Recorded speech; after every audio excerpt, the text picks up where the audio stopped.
Hi students, welcome you all back for the physics online class. In today's session, we are just going to look into a new chapter called ray optics in the second volume of grade 12.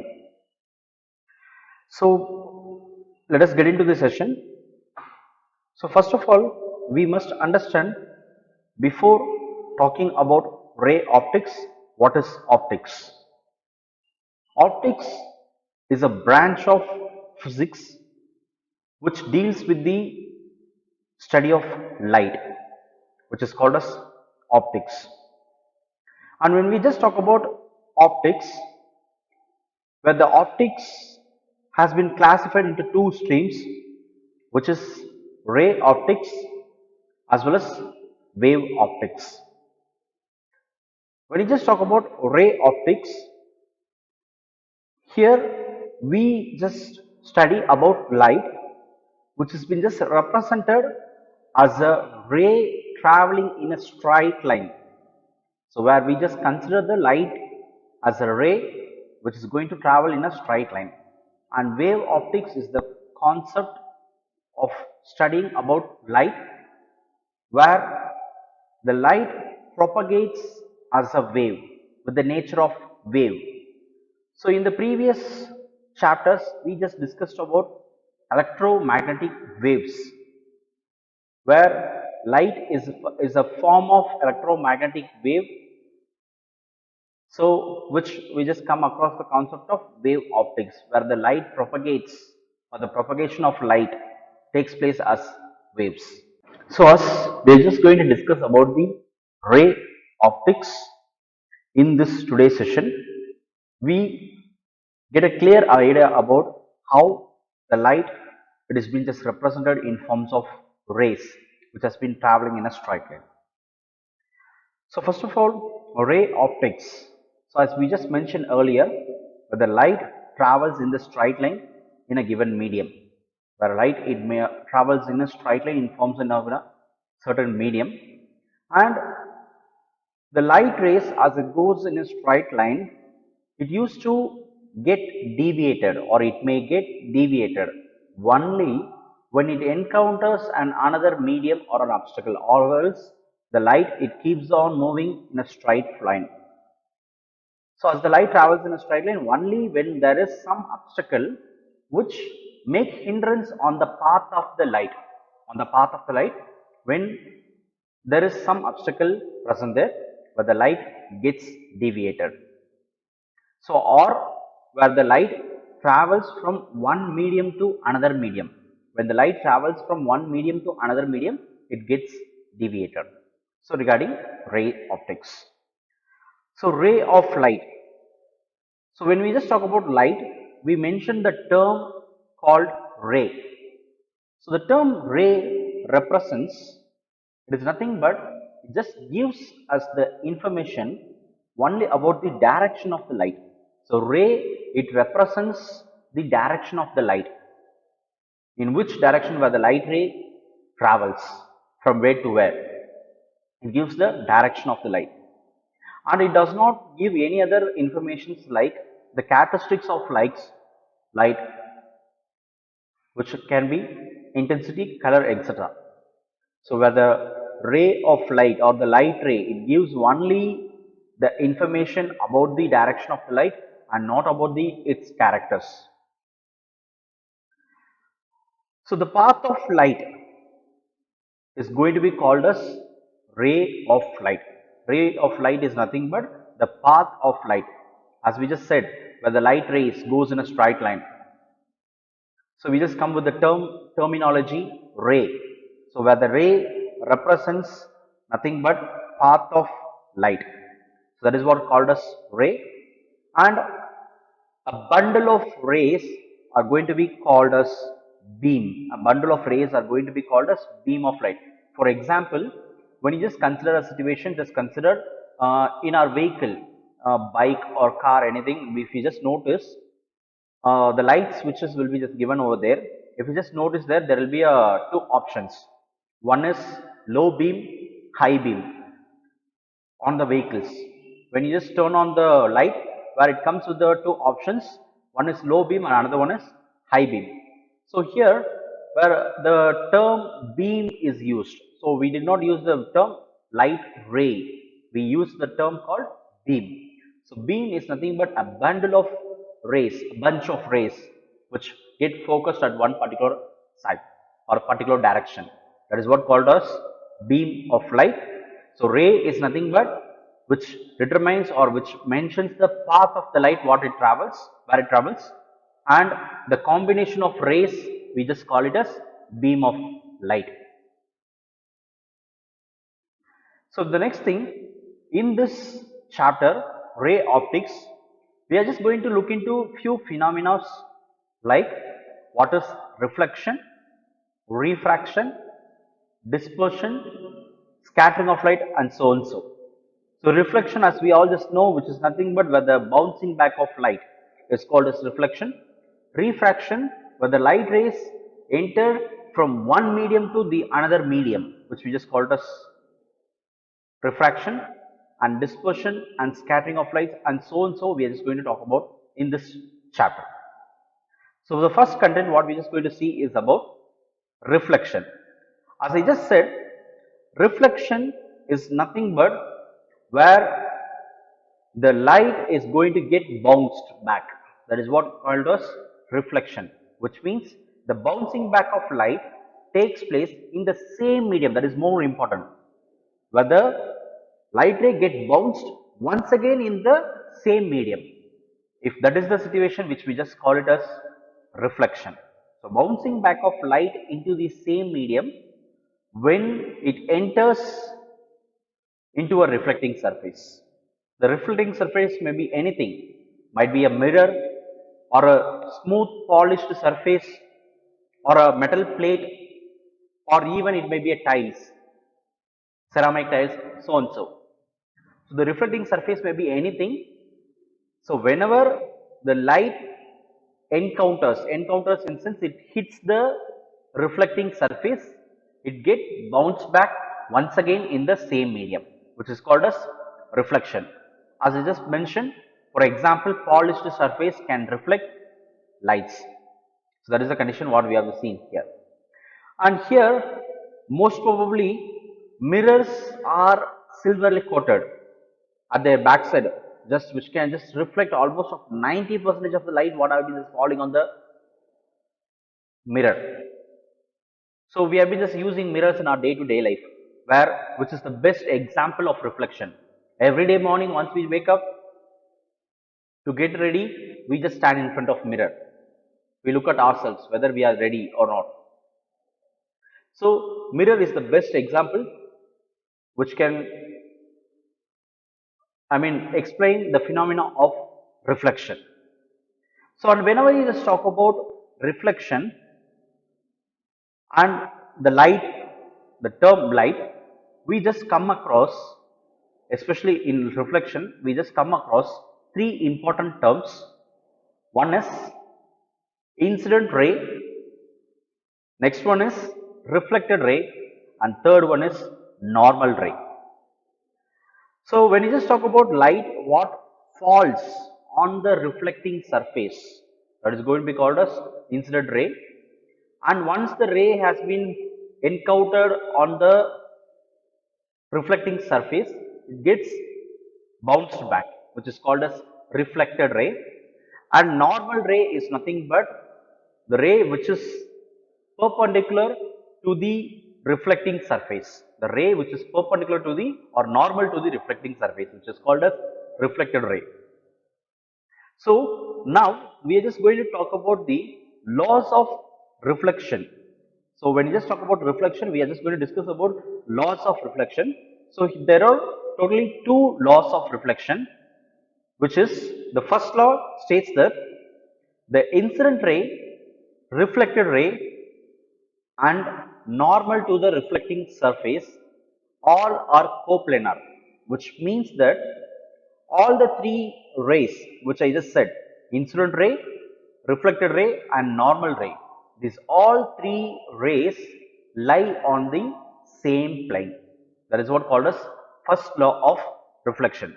So whenever you just talk about a reflection where all these three rays incident, reflected and normal ray. All these three rays should be on the same plane. That is the first rule. And the second rule of laws of reflection, or the second law of laws of reflection is nothing but the angle of incident ray must be equal to angle of reflection. Angle of incidence should be equal to angle of reflection, where the angle of incident will be represented with the symbol I and the angle of reflection will be represented with the symbol R. So these are the terms what has been just used in reflection, as we just discussed over here.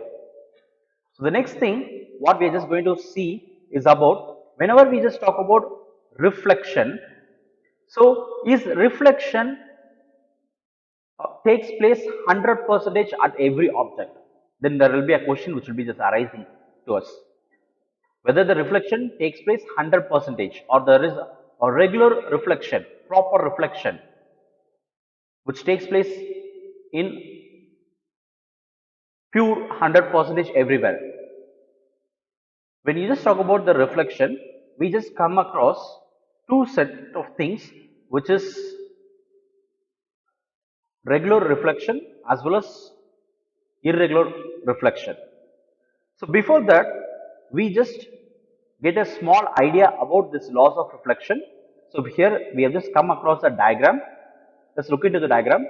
So here we have just considered XY is the plain silver coated mirror. So what we have just taken. So this is the symbol of silver coated mirror XY, and we just consider a ray AO which hits on the surface of the mirror, and the ray A gets reflected back as OB, which is nothing but the reflected ray, and there is a dotted line which is this present perpendicular to the surface of the mirror, which is called as N, which is nothing but normal ray perpendicular to the reflecting surface. So here the term I as well as R, these both relates that angle of incidence as well as angle of reflection. So these are the terms what is just involved in the reflection. So when you just talk about reflection, as based on the laws of reflection, we just came with idea of two laws, which is first law says the incident ray, reflected ray as well as normal ray, all three should be in coplanar, or maybe where all three must lie on the same plane. So which relates, the diagram shows the first law, as well as the second law states that angle of incidence should be equal to angle of reflection. So that is also just been shown in the diagram. And this law of reflection is valid for any reflecting surface. As I just said, it is not only that smooth polished surface must reflect the light. It may be a hard surface. For example, it may be a grass. Even grass do reflect, or the soil or the sand, earth, it reflects light. The wall, it reflects light. So the reflecting surface may be anything. Each and everything on this earth reflects light. So when you just talk about law of reflection, is valid for any reflecting surfaces, whether the surface is plane or curved. It may be in any shape and size. So as we just said about regular and irregular reflection. So when you just talk about regular reflection, where the regular reflection obeys the law of reflections, both the laws, all two laws, where the reflection obeys both the laws of reflection. First thing, and when you just talk about the regular reflection, just look at the diagram where they have just considered a mirror which has been just kept in a surface, and there are three different rays which falls on the reflecting surface and they get reflected. The incident rays are parallel to each other, as well as the after reflection, the ray which come out, the reflected ray, are also parallel. So when you just talk about laws of reflection, if a regular reflection or polished, the surface is going to be just considered, it is going to be a polished surface or smooth surface. We just consider a polished or smooth surface where the regular reflection takes place, where the incident ray is also, the ray which incident on the surface of the reflecting area is parallel, as well as the reflected rays were also parallel.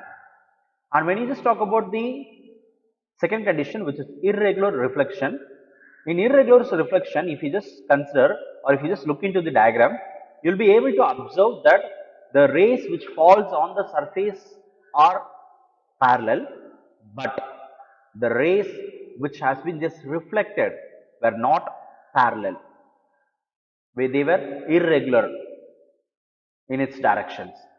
So, which relates that it is an irregular reflection. So, as I just said, reflection takes place in every substance, but only we are able to see reflection on a polished or smooth surface, which is called as regular reflection. Will be able to just see, but irregular reflections we cannot see. For example, just consider you have been standing in front of a pond or a lake, and the surface of the lake or the water seems to be undisturbed. There, where you will be able to see your image which gets reflected on the water, as the surface is smooth and without disturbed, you will be able to see a regular reflection. Just consider the same scenario. You threw a stone into the lake of water which get disturbed, where there will be rings of, the waves will be just formed. So, on those cases, which we just called as eddies of water, which will be just formed, at those cases, you will not be able to see your image. It's because where the surface is not smooth or polished now, where it has been in a disturbed, it's an irregular surface. So, in irregular surface, where the reflection takes place, but you will not be able to see the image what has been just formed, because the reflected rays are not parallel. The reflected rays are not parallel. You will be able to see the image after reflection only when the reflected rays are parallel to each other. So, that is the condition what we have just seen here. So, the next thing what we are just going to talk about is about angle of deviation due to reflection. So, we just said whether reflection takes place. Thus, reflection takes place at all angles from 0 to 360 degree. Then there may be a question arise. So, the reflection takes place with a condition which is angle of deviation due to reflection. The reflection as it takes place, there will be a certain amount of angle of deviation which will be just formed, which is called as angle of deviation. So, angle of deviation is nothing but angle between the incident ray and the deviated ray, which is going to be called as angle of deviation. Angle between the incident ray as well as the deviated ray, which is nothing but incident ray, which we have mentioned, and deviated ray is nothing but the reflected ray. Deviated ray is nothing but the reflected ray. So, the angle between the incident ray and the reflected ray is going to be called angle of deviation, and this angle of deviation will be just represented with the symbol D. So, to understand the angle of deviation due to reflection, we just consider a situation. Just consider a plane mirror of XY. We just consider a plane mirror of XY, where the ray A is the ray which incident on the point O of the mirror reflecting surface, where the ray A falls on the reflecting surface at point O, and it gets deviated as ray B from O to B, which is nothing but the deviated ray. And this incident ray makes an angle of incidence I with the normal ray which is perpendicular to the given reflecting surface, and the deviated ray makes an angle r, which is nothing but angle of reflection with the normal ray to the plane surface or the reflecting surface. So if you just notice here in the diagram, OA is nothing but the incident ray and OB is nothing but the deviated ray, which can be also called as reflected ray. And next thing, OC is the undeviated ray. Just consider if there is no reflection takes place, the rays keeps on prolonging directly, which goes straight. So that is the imaginary condition, undeviated ray. That is nothing but undeviated ray, which is OC. So the angle between the OB and OC, which is nothing but the incident ray as well as the deviated ray, which is called as angle of deviation, This is angle of deviation. D is the angle between the incident ray, OC as well as OB. So here the value will be just given, the angle of deviation can be just given as, where we just consider the condition to be as if it is a geometric, we just take the incident ray at an angle of 180 degree from A to C. We just consider a situation that it is at an angle of 180 degree. So where D is equal to 180 minus the angle of incidence and angle of reflection, I plus R. So we just consider the situation. So this total angle is going to be 180 degree. So the angle of deviation is nothing but, where we just want to find out the term D. We just want to find out the term D, angle of deviation. To find out the angle of deviation, we have to subtract the total angle minus AOB, angle AOB, which is nothing but 180 minus I plus R, angle of incidence plus angle of reflection. According to laws of reflection, we know that angle of incidence must be equal to angle of reflection. According to laws of reflection, we just know the condition, which is nothing but the second law of laws of reflection gives that angle of incidence must be equal to angle of reflection. So I is equal to R. So where we can just replace this equation 180 minus I plus R, which can be replaced as 2I. So the angle of deviation is given by D is equal to 180 minus 2I. That is the condition what is being just given over here. So the next thing, the same angle of deviation can be also measured in terms of glancing angle. What is that glancing angle? The term glancing angle. Glancing angle is the term which refers the angle between the ray and the surface. The ray and the reflecting surface. For example, just look at the diagram. Here, the second diagram, option B, diagram B. Alpha is nothing but the glancing angle, where AO is nothing but the incident ray and XO is nothing but the reflecting surface. So the angle between incident ray and the reflecting surface is glancing angle. That is called as glancing angle. And once again, look at the right hand side. The ray OB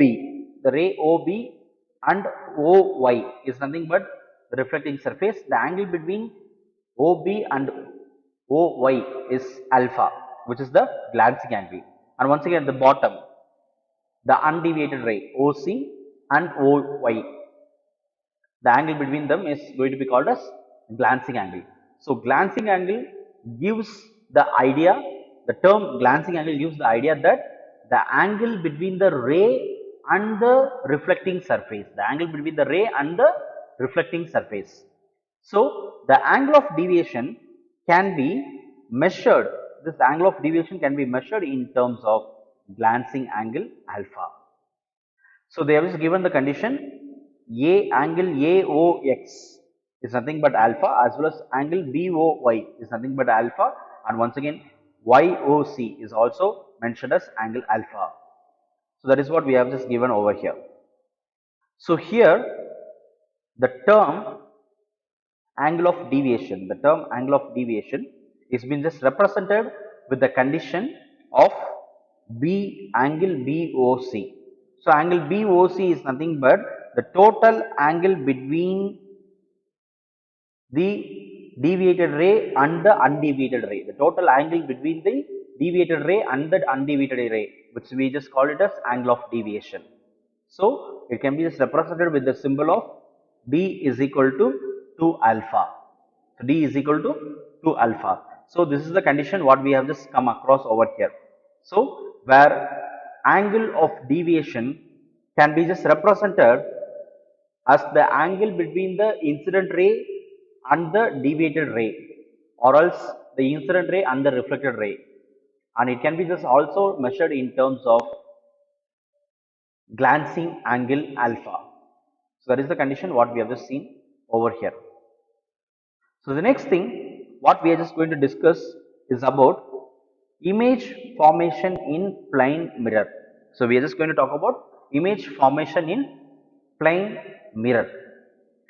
So here we consider a situation where a plane mirror has been just taken, and we just consider a point object which is O, I mean A. A is nothing but the point object which is placed in front of the mirror, plane mirror, and the point of incidence is O, where the object A is the object what we just consider and which is kept in front of the mirror, plane mirror, and the ray which comes out of the object falls on the mirror at point O, angle of incidence. I mean the point of incidence we just consider O on the mirror, and if you just notice, light ray AO forms a from the point object is incident on the mirror and it is reflected along OB.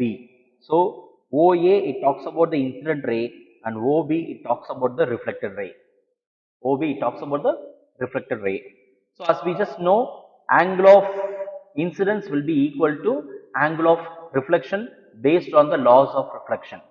So angle AON should be equal to angle BON, which is nothing but the angle of incidence must be equal to angle of reflection. So that is the reason if you just notice the diagram where both the conditions they have just mentioned with the term I, which is nothing but angle of incidence is equal to angle of reflection. So it has been just given over here. Now we just consider another ray. We just consider another ray which is AD, which is incident normally on the mirror at the point D. Here at the point, we just consider a normal ray AB which falls on the mirror at the point D, and this has been normal in sense which is perpendicular to the given mirror, plane mirror. Okay, we just consider the situation, and this ray is being reflected back as the ray which incident on the surface of the plane mirror is perpendicular to the plane mirror. I mean the normal ray, just like normal ray, the ray gets reflected back in the same, it traces the same path from D to A. The reflected ray traces the same path from D to A. So DA. So when BO and AD are extended backward, so just like look at the condition. So we just extend the diagram. If you just look, BO is the reflected ray and we just extend the ray, and AD is the incident ray and DA is nothing but the reflected ray. So once again we just extend this ray. So as we just extend these rays, these both rays meet at a point called A dash. These both rays meet at a point called A dash. So A dash is the common point where the ray AD as well as BO meets together inside the mirror, which takes place inside the mirror. So if you just notice here, the ray appears to come from a point A dash is which happens is which is behind the plane mirror. So behind the plane mirror where the condition is been taking place, I mean as I just said inside the mirror where the condition is been just taking place. So if you just notice, the object and its image in the plane mirror are equal perpendicular distance from the plane mirror, which can be just shown in the given explanation. So, okay, just look at here.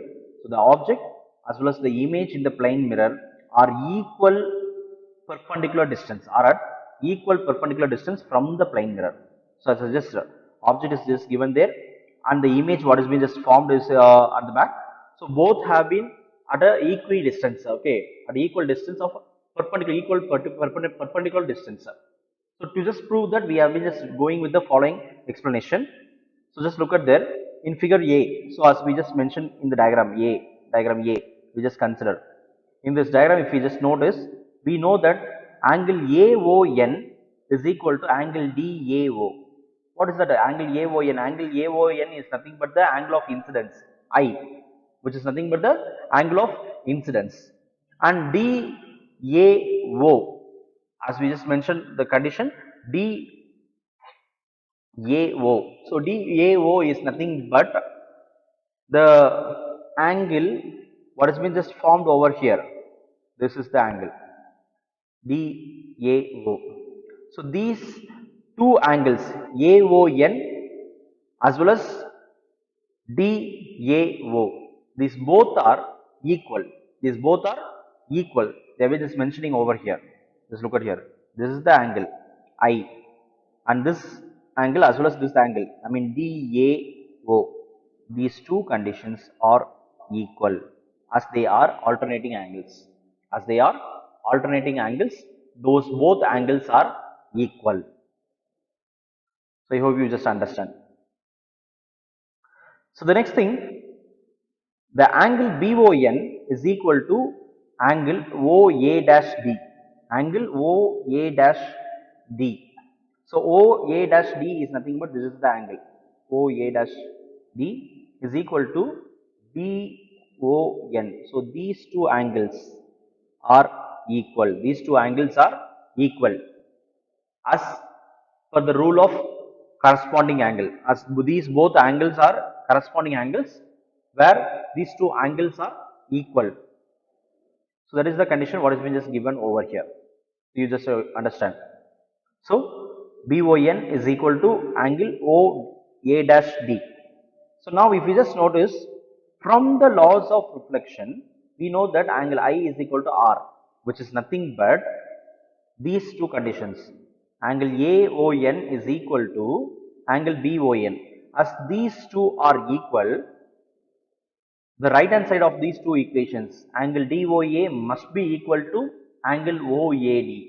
So, we just come with the conclusion that angle DAO is equal to angle OA dash D. So, this is the condition what has been just given over here. So, if you just notice over here, from the law of triangles, triangle ODA and triangle ODA dash are concurrent. So, from the law of triangle ODA as well as triangle ODA dash are concurrent. As these are concurrent, the distance, I mean the ray AD must be equal to A dash D. So, this is the final equation. AD must be equal to A dash D. So, here AD and A dash D, these both relates the distance between the object and the plane mirror, and next distance between the plane mirror and the image what has been just formed. So, from the above equation, it is clear that the object distance is equal to the image distance. So, whenever you just talk about plane mirror, the main characteristics of a plane mirror is nothing but where the object distance must be equal to the image distance. So, object distance in front of the mirror is equal to the image distance inside the plane mirror. So, that is the condition what we just come across from this condition. I mean the image formation in the plane mirror, or formation of image in the plane mirror. From this, we just come with a clear idea that where the object distance in front of the mirror should be equal to the image distance inside the plane mirror. So, and the last thing what we are going to discuss is about characteristics of image formed by plane mirror. So, characteristics of image. So, what are the characteristics does the plane mirror holds? So, when you just talk about the characteristics of image what has been just formed by the plane mirror, The first characteristic is the image what has been formed on a plane mirror is virtual, erect and laterally inverted. The first condition, virtual, erect and laterally inverted. So virtual image, it means that the type of image which cannot be formed on a screen. Virtual, the term virtual image means that the image which cannot be formed on a screen, or we can just say where the image cannot be captured on a screen. The image cannot be captured on the screen, which is called as virtual image. The only thing what we can do is we can see the image, but we cannot capture the image on a separate screen. So we cannot capture the image on a separate screen. So those type of images are going to be called as virtual image. So the next thing is erect. Erect means upright position. Upright position in the normal form. And next thing, laterally inverted. Lateral inversion, we just know. Lateral inversion is nothing but, for example, when you just go and stand in front of the mirror, when you just try to comb your hair with the right hand, or the image on the plane mirror, it seems to be you have been using your left hand. So the right seems to be left and the left seems to be right. That is what called as lateral inversion. That is called as lateral inversion. So when you just talk about the image, what has been formed by a plane mirror, the first condition is it is a virtual image, which means the image can only we can see the image, but we cannot capture it. But that is the first condition. The second condition, the image what has been formed is erect, upright position. It will be in upright position. The third condition is the image what is being formed will be in condition of lateral inversion or laterally inverted, which means where the right seems to be left and the left seems to be right. That is the condition.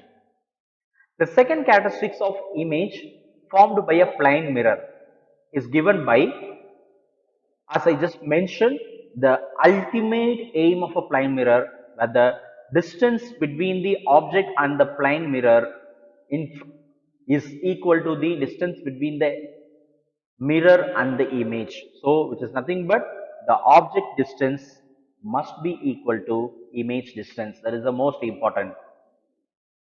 And the third point, third characteristics of the image formed by the plane mirror is nothing but size of the image is equal to the size of the object, where the plane mirrors show the image as it is, which shows the image of the object as it is, how the object is.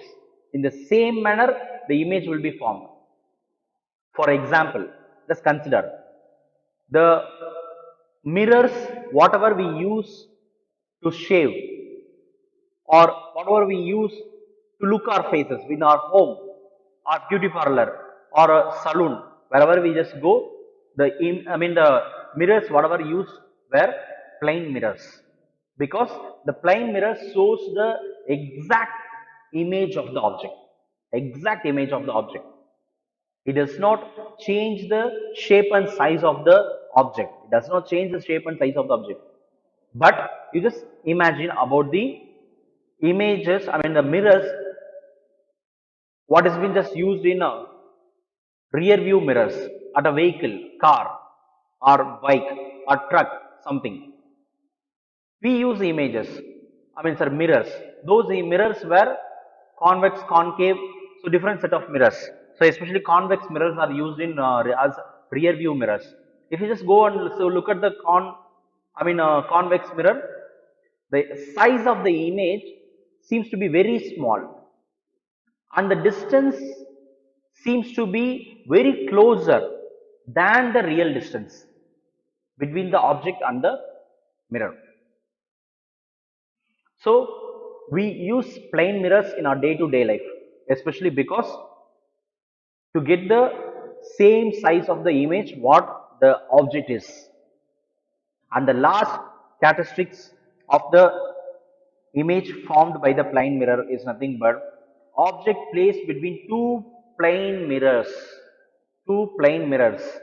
If you just consider two mirrors, if there is then object which is placed in between the two mirrors at an inclined at an angle of theta, with an angle of theta, then the number of images formed, how many number of images will be formed, which will be decided based on the inclined angle.